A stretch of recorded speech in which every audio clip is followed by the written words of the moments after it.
Hello, welcome back to the Defying Gravity podcast by Zach Goodman. Today we're going to talk about the brief maximal tension method and how I progress my athletes.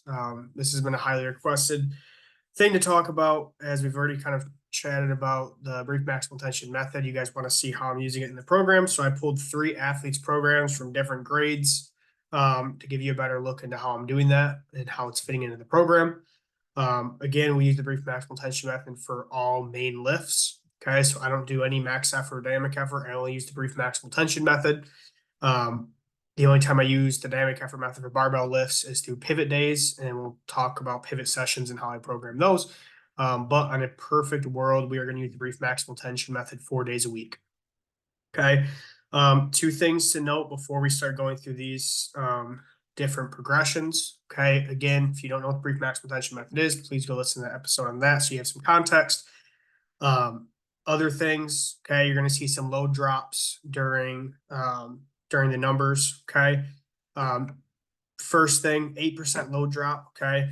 I drop an 8% load drop in an athlete's training sets. Okay, so if an athlete hits their reps at all sub 0.3 meters per second, and then they barely make that last rep, okay, if the athlete historically cannot replicate their sets, if they are not in shape enough to strain at the same weights for multiple sets, okay, usually your more explosive athletes or your out of shape athletes can't do that.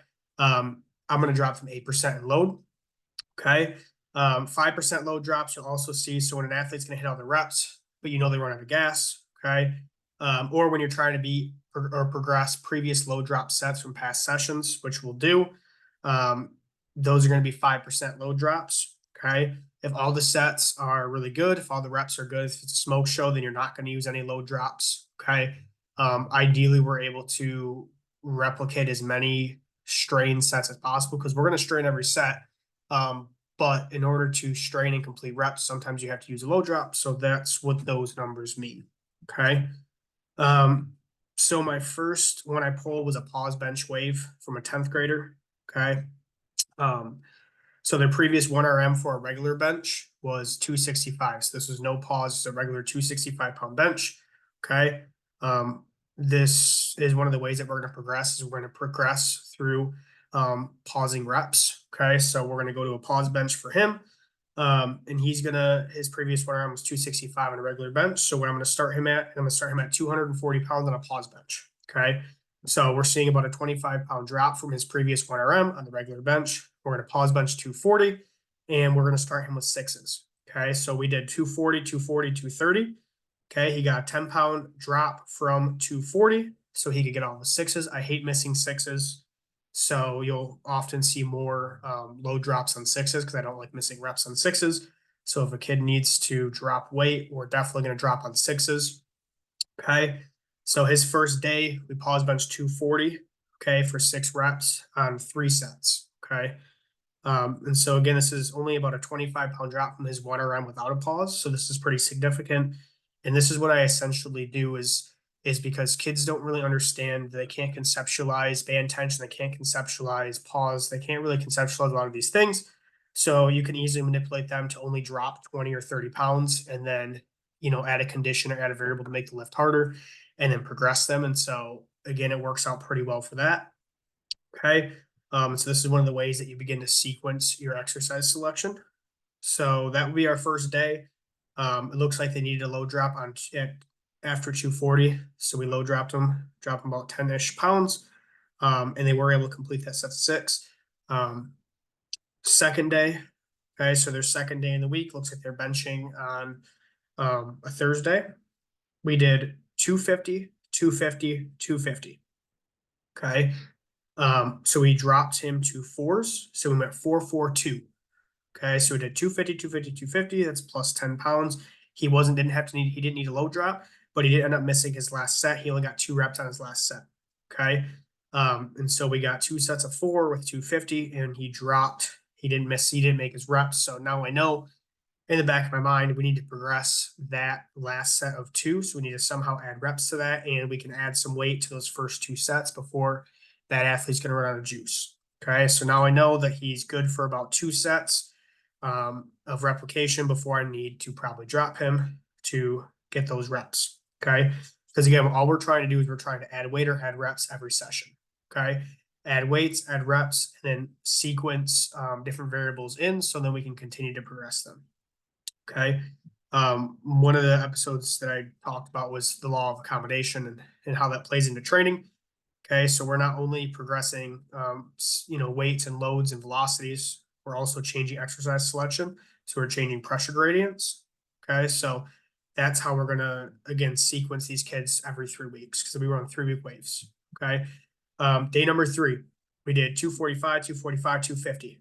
Okay, I moved them to fives. Okay, so we were able to go 245, 245. Okay, which should have been on pace. It was a pretty conservative approach because we did 240 for sixes, so it was only a 5 pound increase, but we dropped a rep. And then his last set, 245, moved really good for 2 sets. I gave him 250. Okay, so we're already starting to see those reps come up.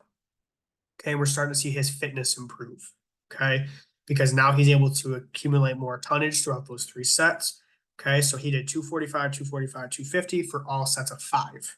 Okay, so we were able to progress 250 because we were able to add a rep from those fours. Okay, we were also able to progress total tonnage because now we're doing 245 for fives. Okay, so overall tonnage is going up. He's able to get some more another rep with a heavier weight. Okay. So that would have been his second week, day 1.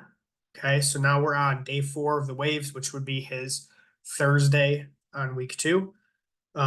We went 260, 260, 260 for all 3 sets of 3. Okay. So I gave him triples.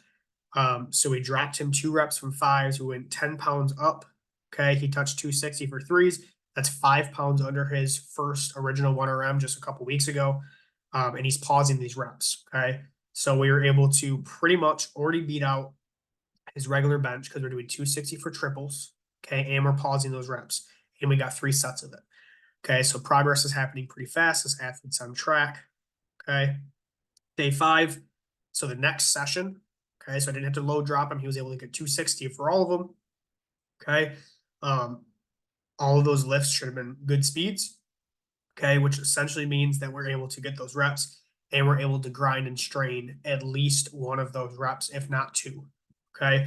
When you start getting the triples, generally your kids are going to, if you're using the right loads, they're going to grind 3 reps essentially. For those kids that can have the ability to strain, for younger athletes that don't have that ability yet, you'll probably get 1 or 2 really fast reps, and then that last rep will be a strain. For the older athlete, the stronger they are, they're going to grind more of them. Okay. So day 5, okay, we're going to 4. So we're looking to add a rep here. Okay. So we go 260, 260. Okay. So we get 260s. We did it previously for threes. That was his best threes ever for pause. We are now getting it for fours. And then we load drop him to 250 because he was not going to be able to replicate that 260. Okay. And so low drops are going to happen while I'm there. So I walk around, I check in, I watch their sets. Okay. Athletes will come and grab me, have me watch their set to know what they're supposed to do. So I low dropped him about 10 pounds. He got it for 4. So we didn't miss any reps. We did have to drop 10 pounds though. Okay. Day 6, last day of the wave. So we're going to go to doubles. We don't use as many doubles as fives, threes, and fours, but we will occasionally throw in some doubles. We use doubles probably as much as we use sixes, but recently been using more sixes, just because I think that their bench especially has been doing pretty well with sixes. I don't use a lot of sixes for their squats, but we use a lot of fives and fours. Last day, so day 6 of this is the last day of his 3 week wave.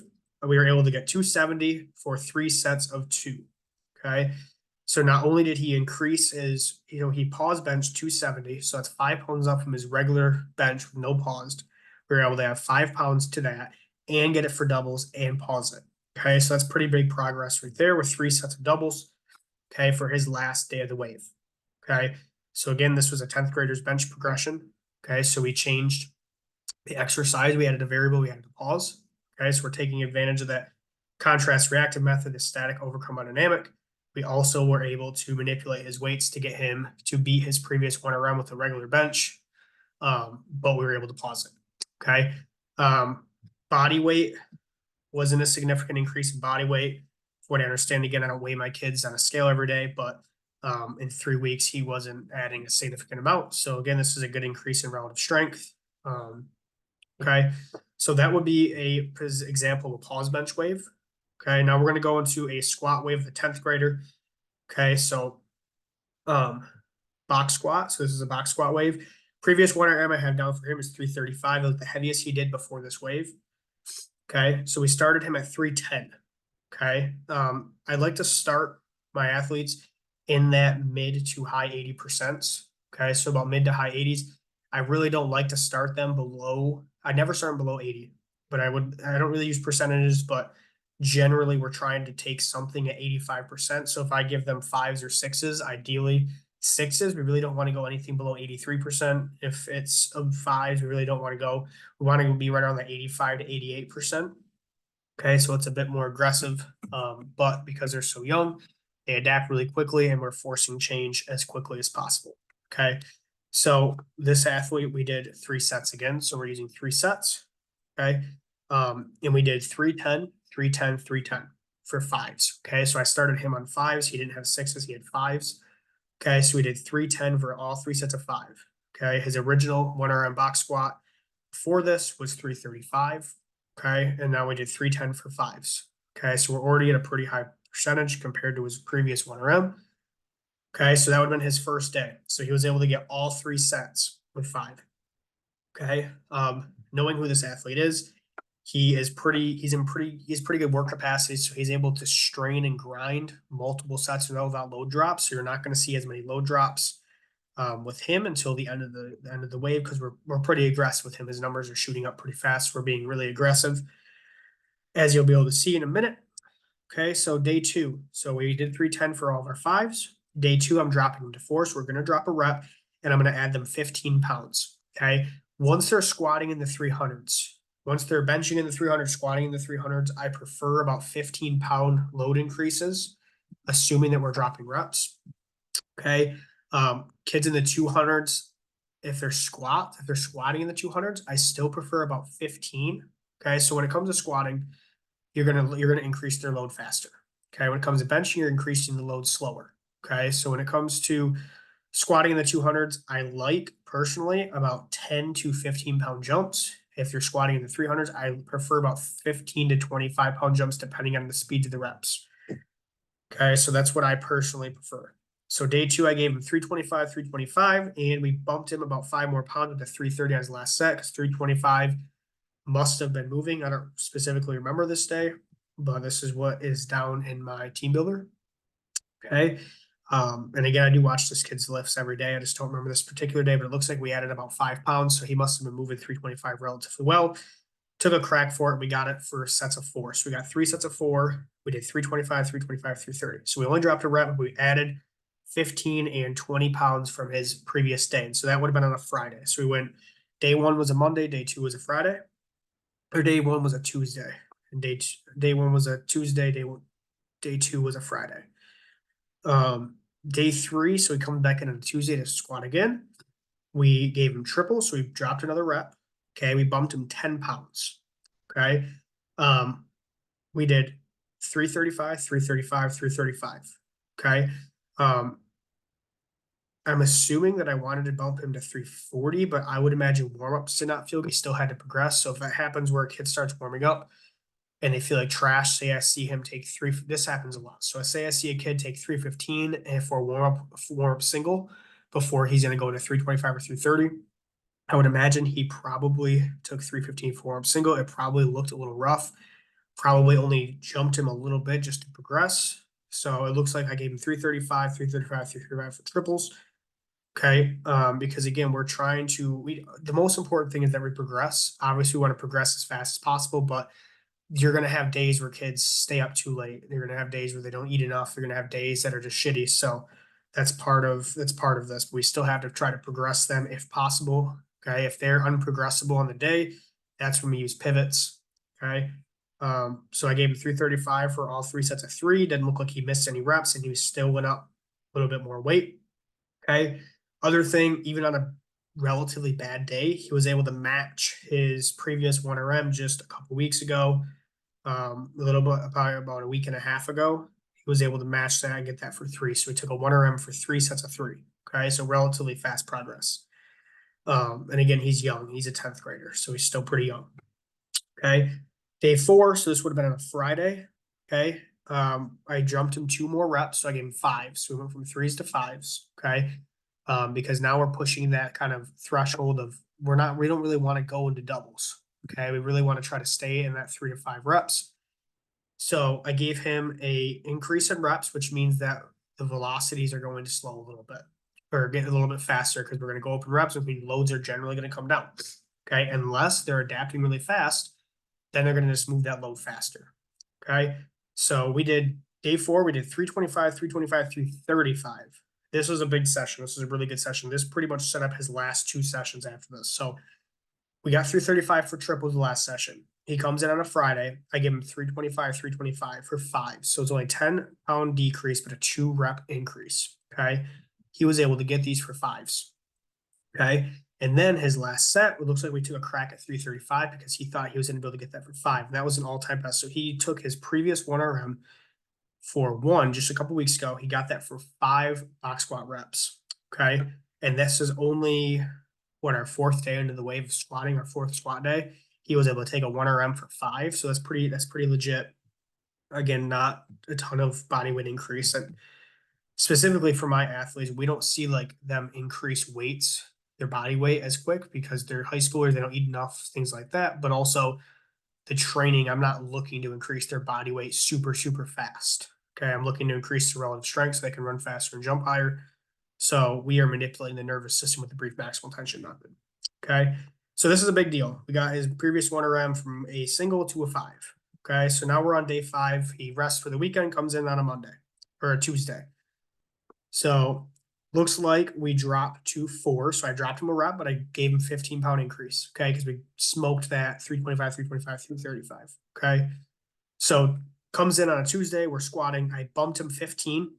Again, I said I like 15 to 20s. Okay. We went 350, 350, 350 for all 3 sets. Okay. So we bumped him 15 for 3 sets. He got a 4, a 4, and a 2. So he went 4, 4, 2. Okay. Which means he lost 2 reps on that 3rd set. Again, still great progress, right? We're up 15 pounds from his previous 1RM. We're getting it for 4s, but he wasn't able to maintain it for his 3rd set. He only got 2. Okay. And so that tells me if we were running this longer, okay, I might be trying to build up that 2 to a 4 and then push the first 2 sets up more weight. That's generally what I do if kids are missing reps. Okay. Basically what I try to do is I try to raise their ceiling and I raise the floor. Okay. So I raise the ceiling through their couple top sets because I have a couple kids. I have this kid, he's a 10th grader and he's like a 500 some pound squatter, right? And so he got 455 for 4. He's a kid that I can really only give 1 or 2 top sets before he starts to crash. Okay. He's just not in shape enough yet to manage those loads. So he gets more top sets and drop sets. And that's a manipulation I have in my training. Generally, the younger they are, they don't need that type of setup. But top set, low drop sets are better for my older, stronger kids. Okay. And my heavier kids. If they're heavy, this kid specifically is like, 300 some pounds. He's like 290, 280, maybe, somewhere like that. He's almost 300 pounds. He's squatting, 500 or so. So he's a kid that's just physically not in shape enough yet to do that. So we got 442 on that day 5. Okay. So we went 350, 350, 350. He got 442. Okay. Day 6. So this would be a Friday. This is the last day of this kid's wave. Okay. We gave him a 15-pound increase because we're dropping a rep. So we bumped him up more weight. If we drop reps, we always go up weight. Okay. So we did 365 for a triple. Okay. It looks like I bumped him another 10 because 365 must have moved really good. He got 375 for a triple. Okay. And it looks like we low dropped him to 345. So we used the 8% method with that.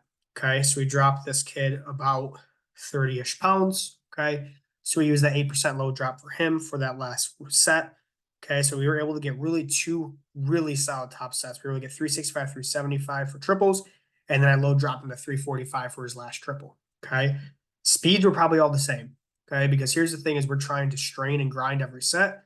While the load drops, the athlete was under fatigue, so the speeds stayed relatively the same. Okay. So whether he was able to move 375 at 0.3 or lower, he also was moving 345 because he was already fatigued. So we got 2 really good top sets. Had to do a drop set, not horrible.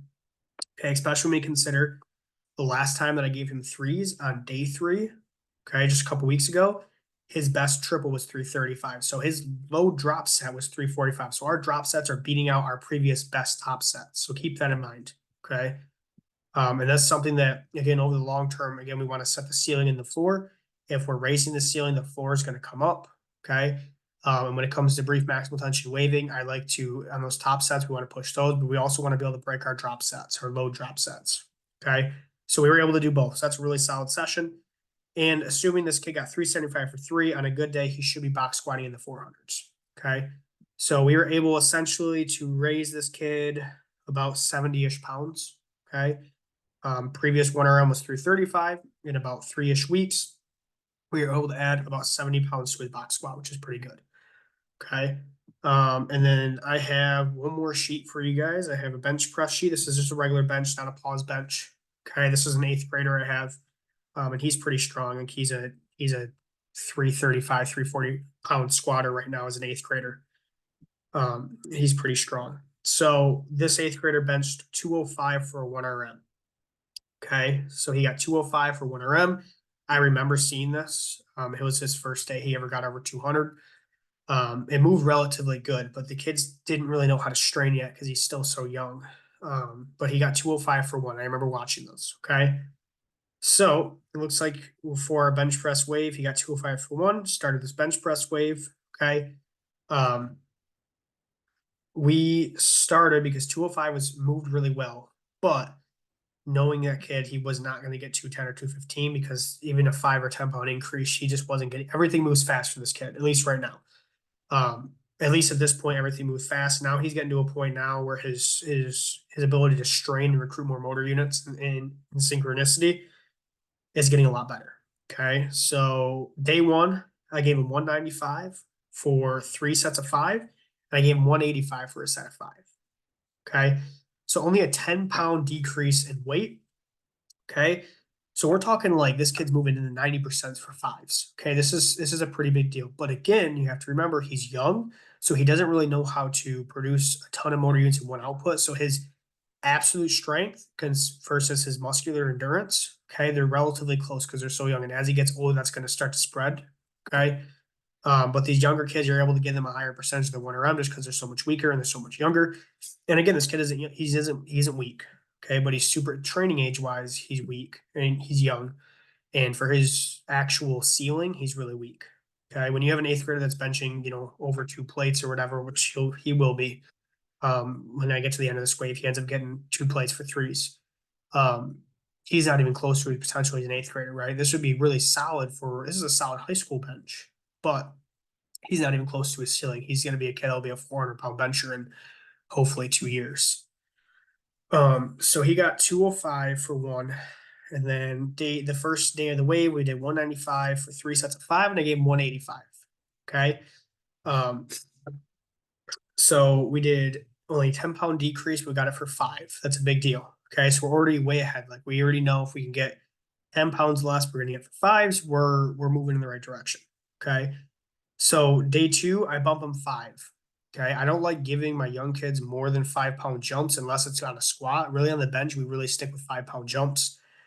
Most of my athletes get 5-pound jumps. Even my stronger kids, 5 to 10, I really don't push them more than that. The bench is just tricky. It gets tricky if you try to progress them faster than that. So 5 and 10-pound jumps are going to be your best friend. Okay. So jumped him 5 pounds. We stayed with 5s. So I was looking at it like, well, he got 4 sets of 5 at 195, and then he dropped to 185 his last one. Are we going to be able to get a little bit more weight on those top sets and maybe not even have to low drop? So we did end up getting to do that. We did 200 for 4 sets of 5. Okay, so this is only 5 pounds under his 1RM, but we're getting it for 4 sets of 5 now. So it's a big jump and just only a week. This is only a week. Okay, and again, remember these kids are really young. Okay, so they're able to do this and they're able to progress pretty fast. Okay, day 3. So this is over a week now from his last 1RM day. We were able to get 205 for a 4-4, a double, and then we low dropped him. Okay. So we were able to go 205. So his previous 1RM, we were able to get it for 4. Okay. Just a little over a week. Okay. I don't know, like 10-ish days, however you want to count it. Maybe more than that. So let's say a week and a half or 2 weeks. So we were able to get 4 at 205, 2 on his third set of 205, and then we had a low drop into 190. Okay. I could have low dropped into 195, but my thing with those young kids too is that I drop them. I'm a little more aggressive in their drop because their form can sometimes go to shit if they're fatigued. And that's something I don't really want to mess up motor patterns and things like that. Okay, because I can get ugly pretty quick with middle school kids. Because again, this kid's an eighth grader. So I low drop them a little bit heavier than they're more like the 8% drops for a lot of those middle school kids, just because I know that under fatigue they're not gonna maintain some of their form and stuff like that as well. Um, so we got 205. We did a 4, a double, and another 4 at 190. Okay, comes in again on day 4. We give him fours again. We bump him 5 pounds. We go to 210. So we go 5 pounds over his previous 1RM on this Thursday bench day. We go 210, 210, 205, 195. Okay, so what you're going to see is this. My last session, he had a double at 205. He missed 2 reps. Then I low dropped him to 4. So I have basically 2 sets. We didn't get what we wanted to get. Okay.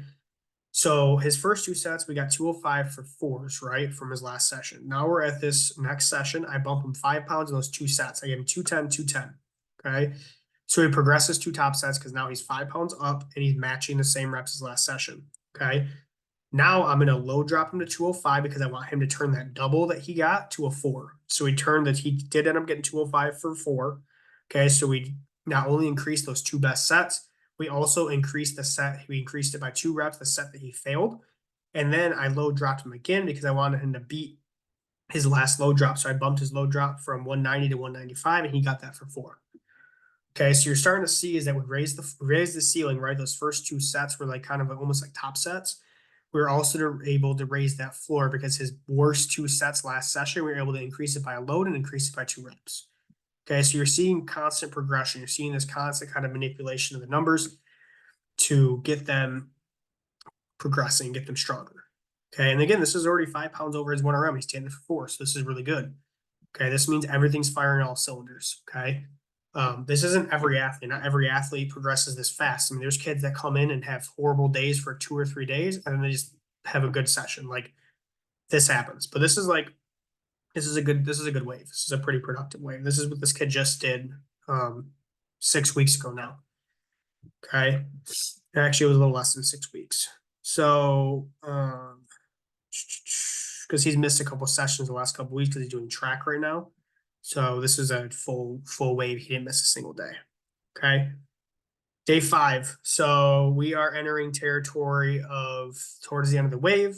Okay. The younger kids, I like these straight waves. Okay. So I really like just to bump them 5 and play with those low drop sets and just kind of decrease the volume over the wave because it's kind of like a straight wave. Whereas my older kids, excuse me, I like the undulating waves. Okay, where we change the reps more often. Okay, so we're on day 5. So this is our last week of the 3 wave for this 8th grader. I bumped him 5 pounds again because he got 210 for 4. So I bumped him 5 pounds. We went 215, 215, 215 for triples. So we dropped a rep. We upped it 5 pounds, and he got 215, 215, 215 for triples. Okay. So now we're up 10 pounds from his previous 1RM, plus we're up 2 reps. Okay. So he did 205 for 1 for a max. Okay. And just a couple weeks later, we're doing 215 for triples. Okay. For 3 sets of 3, which is really big. Okay. So we're not only increasing, like we've increased this kid's bench really fast. Okay. His bench is flying. Again, this doesn't happen every month for every kid. But this kid specifically has pretty good genetics. He's pretty fast. He moves really well for being a big kid. Strong kid, so he's progressing really fast. Okay. And so his last day, so we did 215 for 3 sets of 3.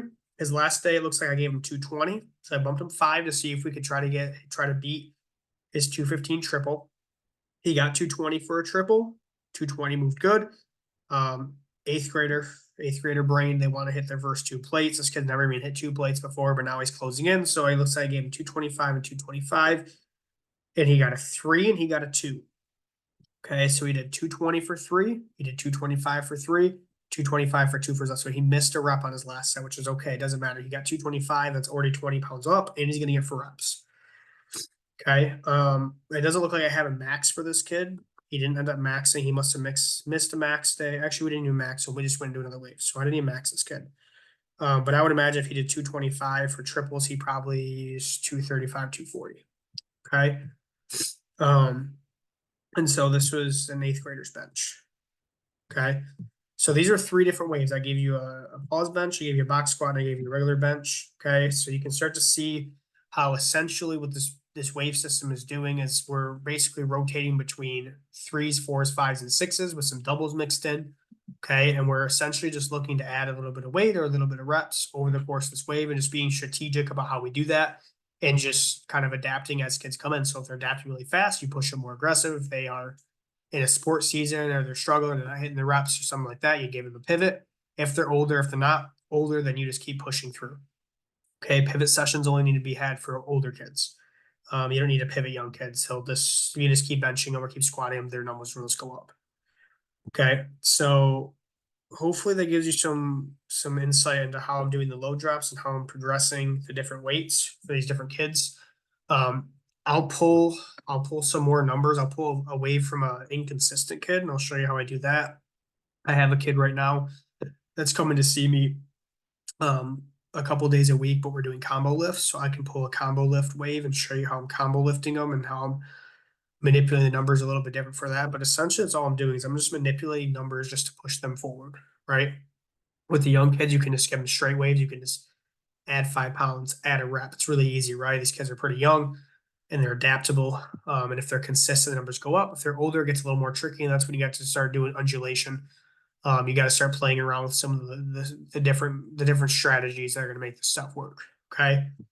Um, because I only showed you 3 weeks. Okay, I didn't get to show you the exercise sequences because what we'll do is we'll end up giving them an exercise for 3 weeks, really trying to drive it into the ground, and then we'll try to generally 3 to 6 weeks. If numbers are continuing to go up really consistently, we'll keep it for about 2 waves. If it's not, or if it's something that I'm like, okay, we're not going to keep doing this for another wave, we're going to move back to something else. We'll do it only for a 3 week wave and then move on. Okay. But once you start to see the sequence of this, where we, add like I said, the previous one we did a bench, then we went to a pause bench. Okay. Once you start seeing these exercise sequences, it'll start to make sense how it looks like overall. But these are just some 3 week waves from some kids that have been pretty consistent and been doing a good job at progressing their numbers. But if you have any more questions on that, hopefully I give you some insight. You can message me on Twitter. I'm pretty good about getting back on that. You can message me on Instagram. I'm pretty good there.